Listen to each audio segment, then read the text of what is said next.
and soulful welcome to the cast of Broadway's Tony-nominated and Tony-winning smash hit musical, Ain't Too Proud.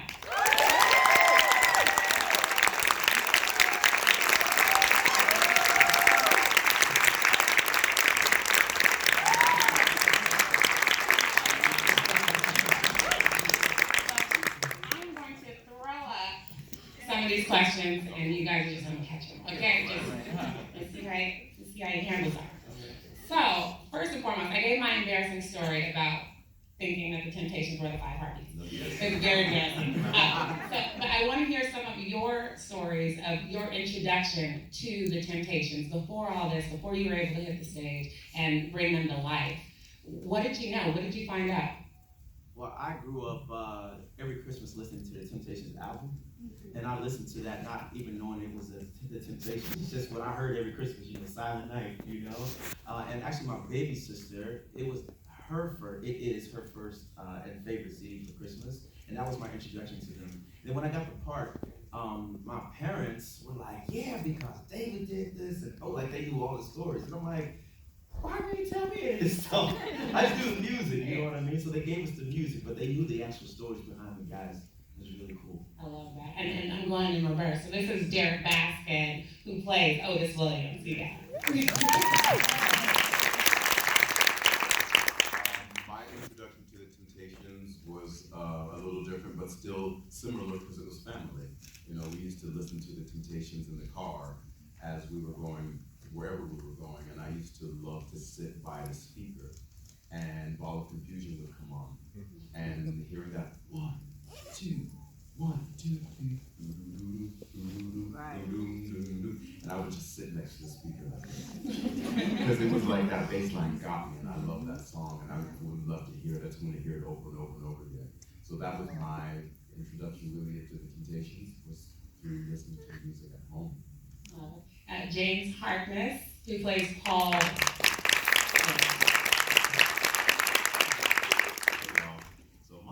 from Detroit originally, so the Motown music has been a part of my life. But I think that if going back when I was younger, I could pinpoint it through the California Raisins. Favorite show. I love some raisins. You couldn't tell me nothing. So through them is how I learned about the Temptations. Jawan Jackson, who plays Melvin Franklin. Hey everybody, my dad was a big Temptations fan, so that's how I was introduced to a lot of popular songs, but I watched the miniseries. You ever watched that? And I think that's how I fell in love with the story of them. And when I got to introduced to the show, I'm sort of new to the Broadway transfer, and to see how it came to life gave me a whole perspective of the brotherhood and the legacy that they left behind. Love it. Jelani Remy, who plays Eddie Kendricks. I gotta say, mine's similar to the guys. Anytime we went on a road trip, that Temptations album was on repeat. So, being in the car listening to Ball of Confusion like a man, you know what I'm saying? But also I remember fondly my grandmother loved Just My Imagination. And I remember hearing that as a child, like this man that had this woman voice, you know what I mean? Like, and Kendrick, I was like, how do you sing like that? Like, I almost thought it was a girl at first, but I remember loving that song because she loved that song so much, and it always has been my favorite Tim song ever since. So, yeah, since childhood. And we have Ephraim Sykes, who plays David Ruffin. So tell me, for those who don't know the Broadway hustle, the journey, tell me what it was like getting to this seat right now, or getting to that stage. Anyone who just feels like that, it was particularly difficult or stringent?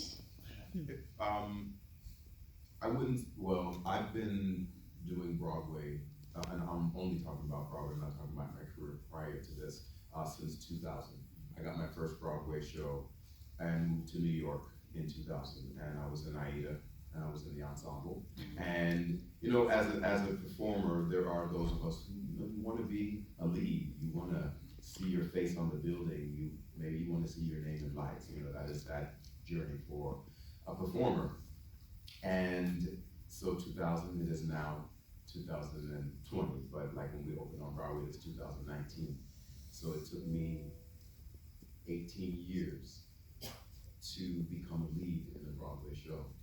And it was not an overnight thing, but it was also an incredible journey, definitely some difficulties along the way and some heartbreak and some major self-doubt, which is something that not only do we deal with as people, but we deal with as artists quite heavily.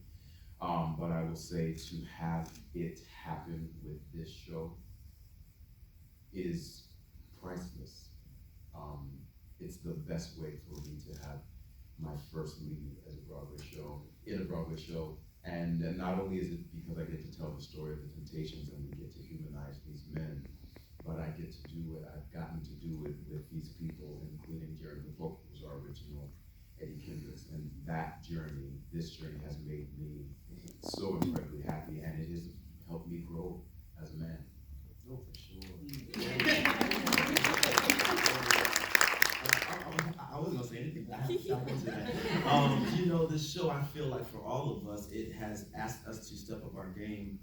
We've been challenged in ways that we've never been challenged before. It's very demanding emotionally, physically, spiritually, and we take kind of great pride in carrying the story, and we really want to really honor these men, you know? These men are icons, you know, what they've contributed to the music scene is like, you know, it's ridiculous. And what they've done in breaking down barriers racially, when they used to perform for segregated audiences, you know, saying that we won't do that anymore. All that they've gone through, you know, that allows us to be here today. But outside of carrying their story, our particular story as Black men, it's a privilege because we don't get this opportunity. It's very rare that you see 5 Black men leading a show on Broadway. And so we have to carry that because the younger artists, they see that and they know that it's possible. So we have that, we're carrying that. And then outside of that, you know, it's just a very physically demanding show. All of us, we have physical therapy, we have massage therapy, we have acting coaches, and then we gotta go to the gym. Like all that stuff, we gotta fit all that in. And then we have voice lessons, you know, and so there's all that stuff just to maintain what we do. And it's hard, you know, it's not a glamorous life, but it's worth it because this story is worth the time. I mean, what's so hard? The moves are so smooth. Man, Like- let me tell you something. Myself and Juwan are the worst dancers of the world. Now, it's a tie. I feel like I'm slightly better than Juwan, but I feel like the top. Ephraim and James are very, very talented dancers, trained. Jelani is also trained, but more in the musical theater side of it. And so to get 5 guys on the same level, because like me and Juwan, we dance in the basement, you know what I mean? We go to the party, we dance there, but like, you know, dancing on stage is a whole different thing. So to get 5 guys to be on the same level, and then to, thank God, find 5 guys who don't care about being seen, you know, like the ego's not into it, so that we can actually dance as a unit. That's also another feat in itself, and so, but it's not easy. Yeah, like you sit and you watch the show if you've ever had a chance to see it, or when you do get a chance to come and see it. And yeah, the moves are smooth, but the work that it took to get them to look that way, and I will speak for myself as a dancer, and I've done a lot of stuff. I mean, I've worked with Flight of Thought. I still will say this is one of the harder things that I've done because of the continuedness. That's not a word.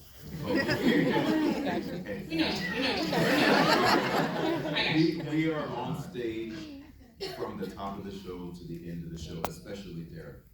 And it's a nonstop. Even when we are standing still, we're not standing still.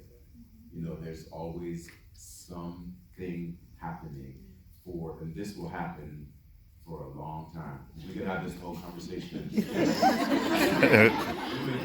But we're not doing, there's a simple thing, like we're not just doing this. We're doing that. So there's more to it than just a snap of a finger. And there's a style. You try it. You try it. You gotta add more into it. You gotta have the shoulder. You gotta have the style. You gotta know where you're looking. It takes, and it actually takes your whole body to actually do this. She's doing Come on. You know what I mean? So yeah, that is one of the things that makes it difficult. I'll add to that. When I got the job, I thought I'd be a good student and like look up, old performances and attempts and see them in concert and their interactions.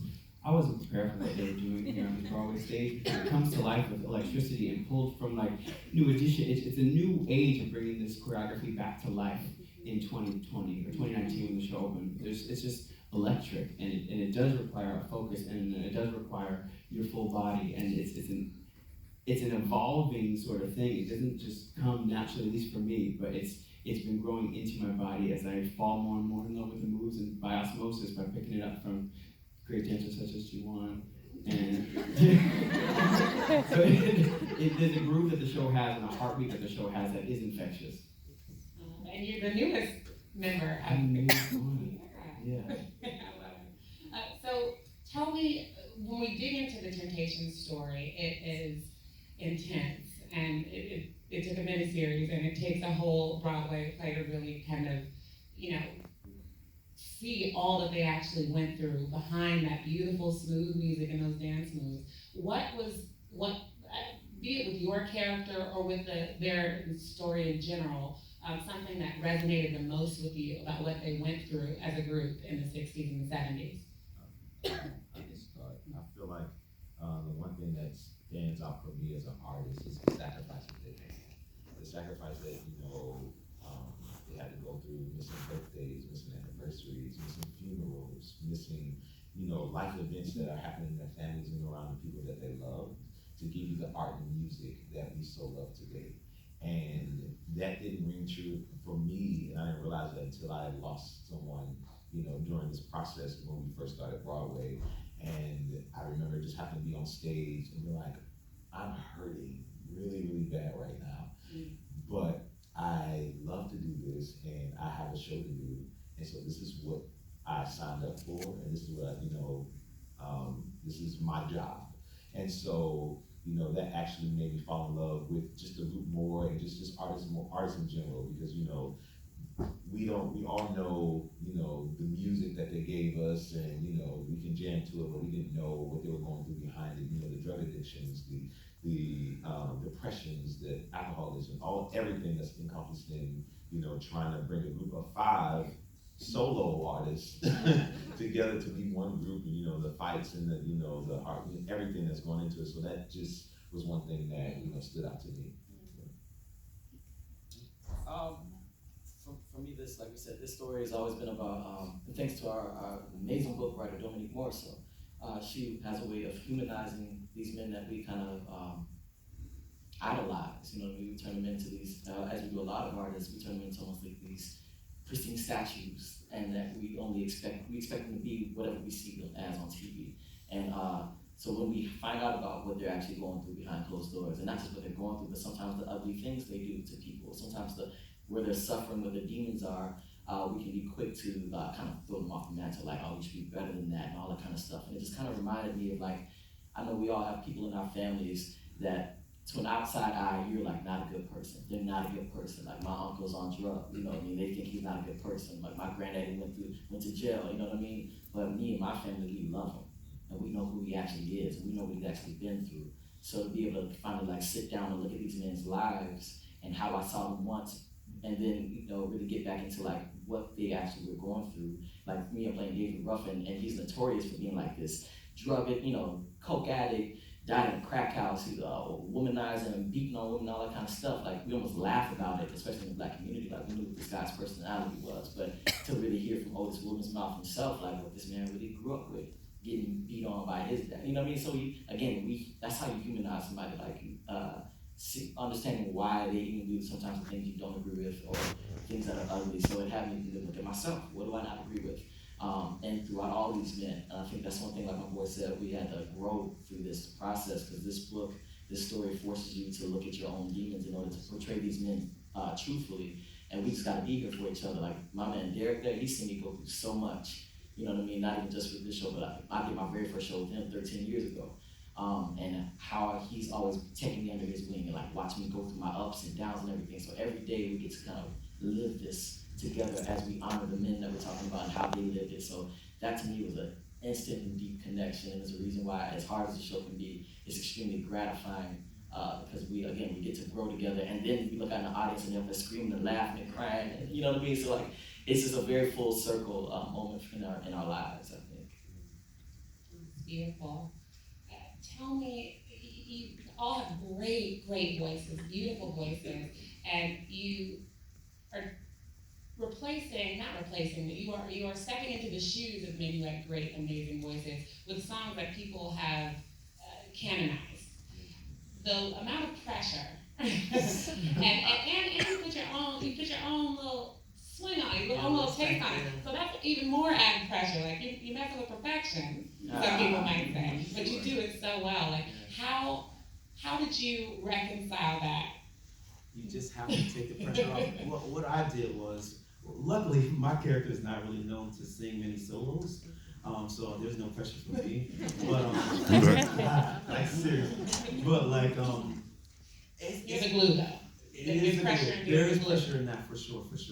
But I think what we all do is this is kind of a love letter. This is kind of a thank you to these guys. And you know, if you approach it from more of a gratitude standpoint, then you don't necessarily have to live up to something. You're like, this is my gift to you for giving to me what you've done.